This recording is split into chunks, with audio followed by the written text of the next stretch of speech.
Nowadays, video games are beginning to integrate dynamic dialogues with NPCs using LLMs. For instance, in this example project, I implemented a simple version of this feature with these capsules. Specifically, the light blue one represents a friend of the player.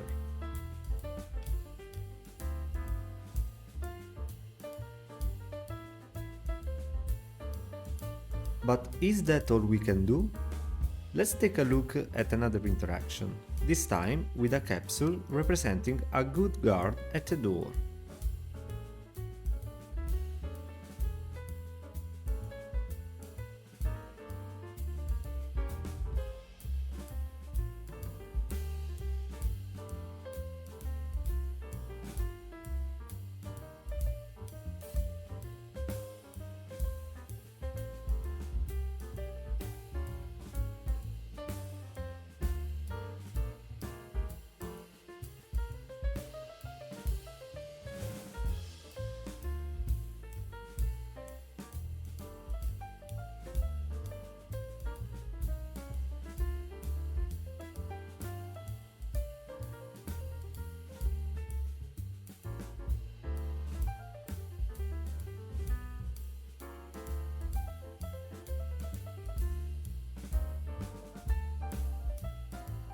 As you just saw, I convinced the guard to open the door by attempting to use an ID. After evaluating the situation, the guard made a decision and took a concrete action within the game. Now, let's take a more aggressive approach with a bad and trigger-happy guard.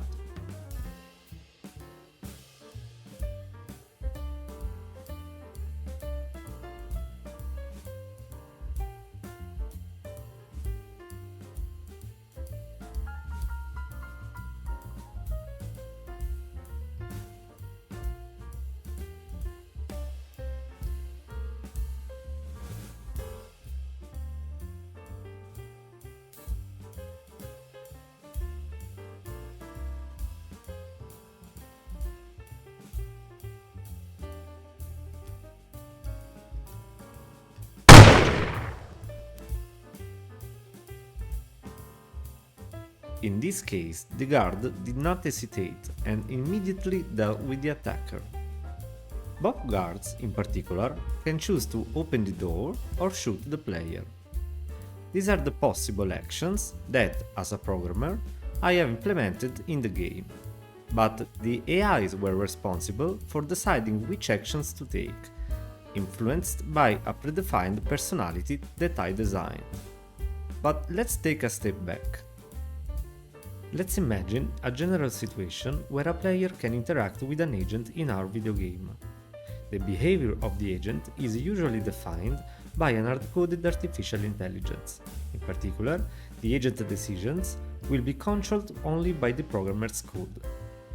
Based on what the programmer has defined, the agent could, for example, move to state A or to state B. In the example, the agent can open the door or shoot the player.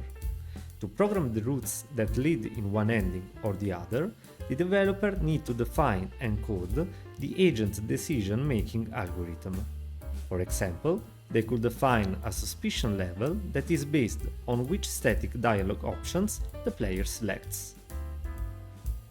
The idea in the example shown instead is to replace the algorithm that defines the agent behavior with a large language model, which allows us to get a decision based on an actual simulated reasoning.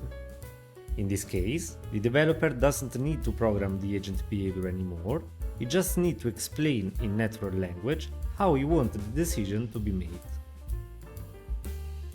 To follow this approach, we can easily create a setup for our agent, defining a few things.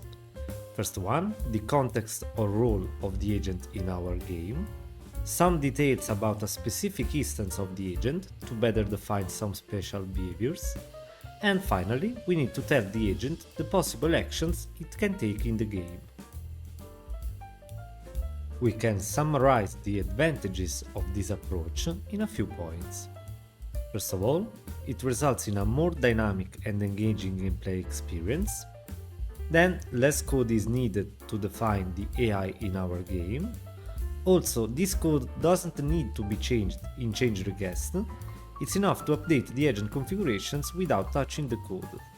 Finally, this approach allows us to define different types of agents, as the AI itself could be the same, but different behaviors can be set with different configurations. On the other hand, as we know, this AI can have hallucinations, meaning they can go a bit crazy. This obviously can lead us to unexpected behaviors in our games. Additionally, defining an agent like this makes testing harder because the output is not fully predictable.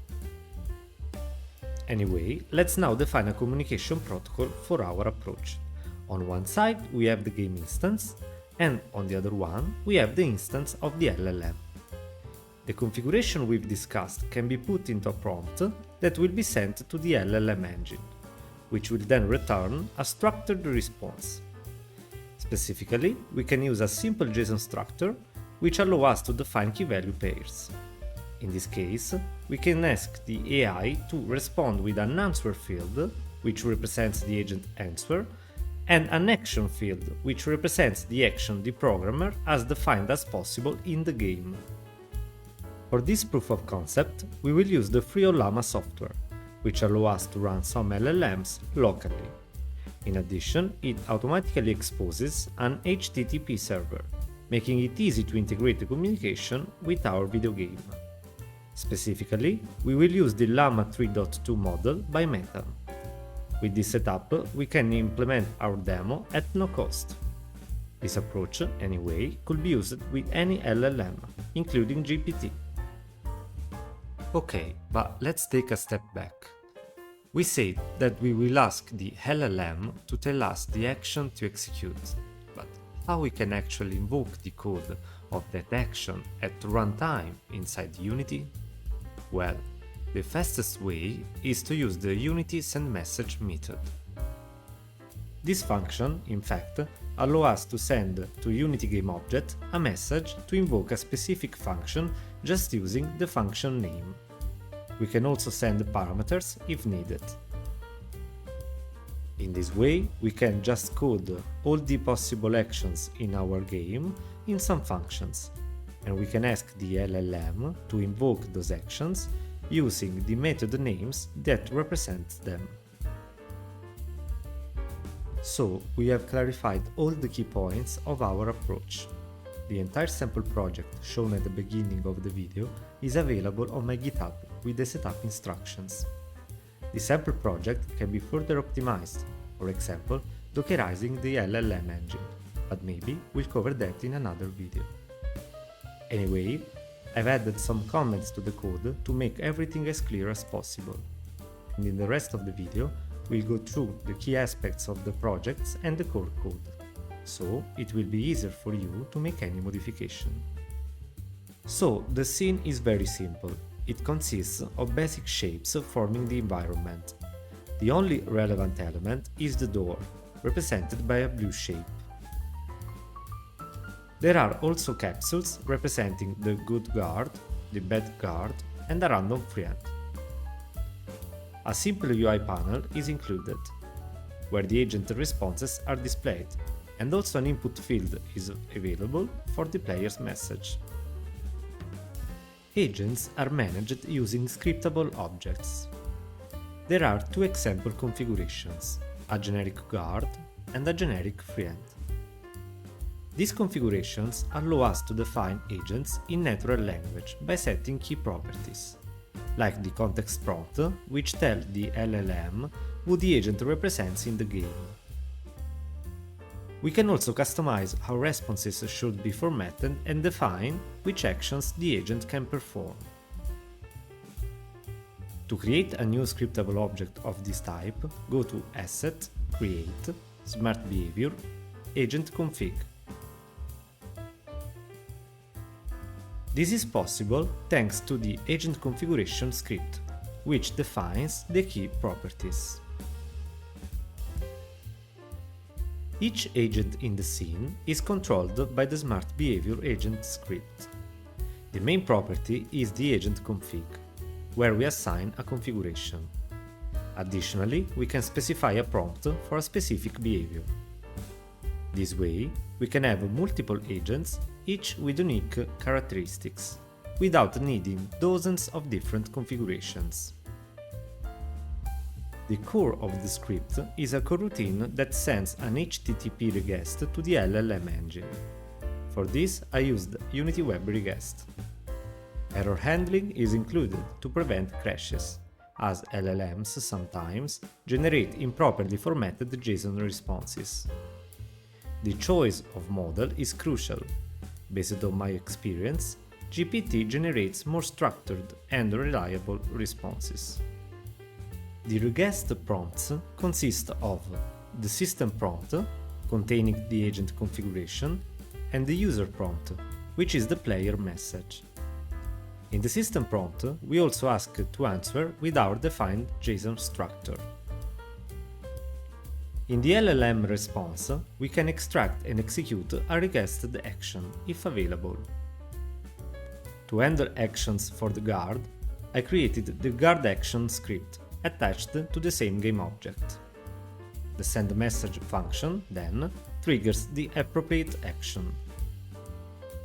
A key aspect of the request is maintaining conversation memory for each agent, even when handling multiple interactions at once.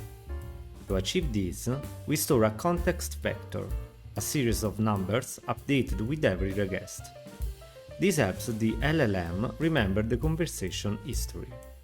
Without this, the LLM would always respond as if it were the first interaction. The player script is attached to the main camera. Its purpose is simple: handling clicks on an agent and directing the player's message accordingly. There are several data structure classes and an enum to switch between different models easily. These also allow us to assign different models to different agents types if needed. That's it. If you have any question, let me know in the comments. If you like this kind of content, feel free to subscribe to the channel. See you next time!